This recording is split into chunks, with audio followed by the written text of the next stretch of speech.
What's up guys, Eric Prey, Focus Fishing Guide Service, Table Rock Fishing Intel. Got another video fishing report for you for Table Rock. It is Tuesday, April the 11th. Been on the water quite a bit, pretty much every day except for Easter. Things are changing, things are happening. As far as our lake level is concerned, we're at 915.5, so a half a foot above normal pool. The Corps has really moved a lot of water out of Table Rock in the last couple of weeks. Water temperature, you're right around 59 to, I have seen as high as 64 in the afternoon on a sunny day. Day like today, I think it was 63 when I got off the water, so it certainly would hit 64 by the end of the day today if you're in the colored water. This is the shorter version of the video. We have a longer, more detailed version available for pro members of Table Rock Fishing Intel. If you want to join Table Rock Fishing Intel and get the daily reports, weekly reports, the extended videos, all the other information that we provide on a daily basis to help you catch more fish on Table Rock, check out tablerockfishingintel.com. Bites that are working right now, I'm still catching them on a swim bait, mostly on the smaller Kitech 2.8, but the fish are definitely moving. I'm not catching hardly any out of trees, even shallower trees. I'm not really catching them out of the trees like I have been. Most of them have started to transition. Not really catching a lot of fish just on pure, flat, straight gravel. I've got to have a gravel and rock mix, and it's got to have a little bit of a drop-off to it, or at least a drop-off close by. But catching them on a swim bait in anywhere from about 6 to about 15 foot of water.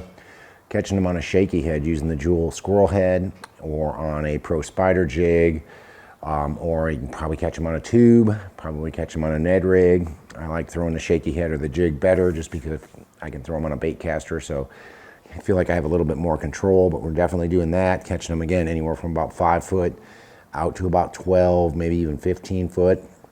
But not really having to go much deeper than that. I'm not catching a lot of big fish doing this, but I have been catching a lot of keepers. A lot of 15 to 17 inch fish. I think I had one over the weekend that was probably close to 4. It was probably the best fish I've had in a while. I think these are mostly the bucks that are moving up. They haven't really started spawning yet. I know I have seen some beds, and I'm sure some guys are going to get on here and say, oh, I'm seeing beds all over the place. I have seen some buck males up making beds in the shallows, but none of them are locked on yet. That could completely change by the weekend the way this water temperature is rising. It would not surprise me to see some of the fish, at least the first wave, move up and spawn by this weekend. So I'd definitely be looking for that. Have been catching a few on a crankbait as well, mostly on a rock crawler. Did catch a few on a square bill. The problem you run into with a crankbait and even with the shaky head and the jig is that you've got spotty areas where there's moss, and wherever you've got that moss, I'm struggling to get bit on anything that I'm running across the bottom just because the moss is so bad. So it's kind of a hit and miss thing. I know Kimberling City seems to have more moss. The dam area seems to have more moss. Up around Shell Knob's not bad. Up the James is not bad.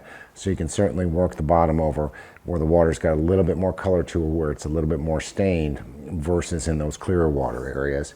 And then spinnerbait, chatterbait. We had some decent wind over the weekend and did catch a couple on a chatterbait. The jackhammer, while there was still some water in the bushes. Most of the water has been drawn out of the bushes right now, so I think you could probably still catch them around some laydowns or around any wood that's in the water, maybe even some shallow or cedar trees. But the fish we caught on a chatterbait and on a spinnerbait over the weekend, those fish were up in the flooded bushes, but like I said, with it only being about a half foot high, there's not a whole lot of flooded bushes left in the water. Lake is coming down, water temperature's coming up, fish are definitely moving. Like I said, I would not be surprised to start seeing fish actually locked on, actually spawning by this weekend with how fast this water temperature is rising. Like most of the fish I'm catching right now are bucks. I've not really gone out and looked for sight fish, but I would say by this weekend you could probably find some. But the bite is definitely better. We're certainly catching a lot more fish now than we caught even just a week ago. And I feel like that bite's going to continue to get better as this water warms and as these fish get more active.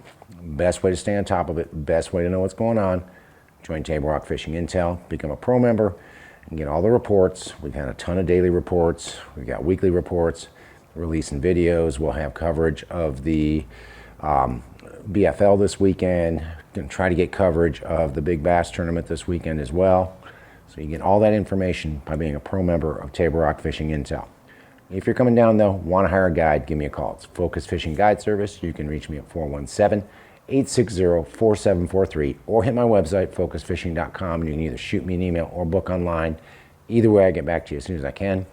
Thanks for watching the video. Again, check out Table Rock Fishing Intel if you haven't done so. Thanks for watching. Can't wait to hear from you. We'll see you on the water.